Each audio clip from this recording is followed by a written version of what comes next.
Welcome back. As explored in our last story, the media has been in a furor over the past months due to a series of grim occurrences, the last being the brutal attack on journalist Demining. While some see this as a didactic silencing of voices of dissent, the government feels that this is due to inherent irresponsibility in the Sri Lankan media itself and that it is an issue that needs to be urgently addressed. The government has also reinstated the controversial Press Council Act, which was first introduced in 1973.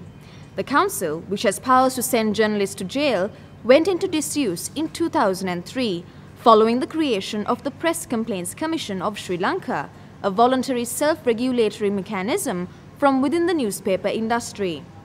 In our final story this week, I spoke to the Minister of Mass Media and Information, Anura Priyadarshana, to find out the government's take on the crisis in the media today. Journalists in Sri Lanka have frequently experienced violence and even death, and the country has been described as one of the most dangerous places in the world for a journalist. Now we are in the post-war era. Is the situation likely to improve for journalists now? No, actually speaking, from the government point of view, we are trying our level best to do our best to promote what you call the journalists to work in a healthy environment.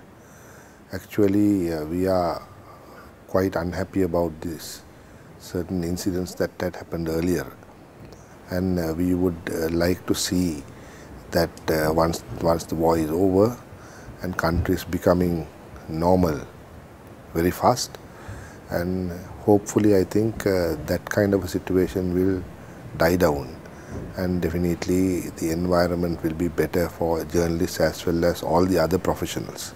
How do you see the attack on Demining? Actually, government is also surprised and puzzled to find out Demining has been assaulted, and we are doing our best to bring the culprits before the law of the land. And Demining is only a trade union activist, and he's working for one of our companies, belongs to the government, and we have given every facility to him to work in his profession as well as to work in his union activities.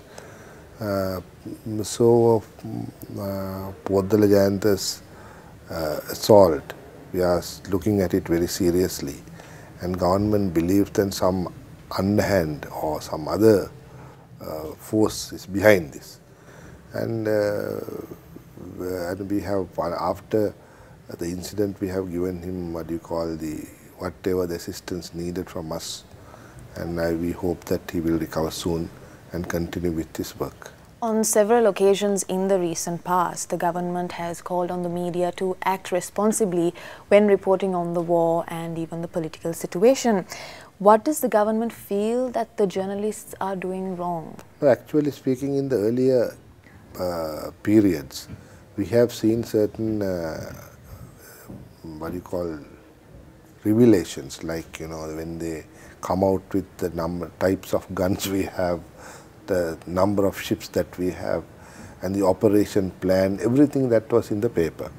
Actually, when we are fighting with such kind of a deadly force, we thought that it is quite necessary that the journalists should work or write responsibly, and we urged them to do so, and we are happy that majority of them have listened to us, and that is why we have been able to win this war. Earlier, if you may recall, in the early years, when you were actually in this type of a situation, and we have seen even during the war, even during the offensive or whatever it is between the two sides, that reporting of the situation was also good, and we have seen some of the talented journalists and media people, they have reported it very well, and it is in par with all the other Western media institutions. There are certain groups of people and even some MPs that have gone on record saying that the media is on the payroll of the LTTE. Is this so?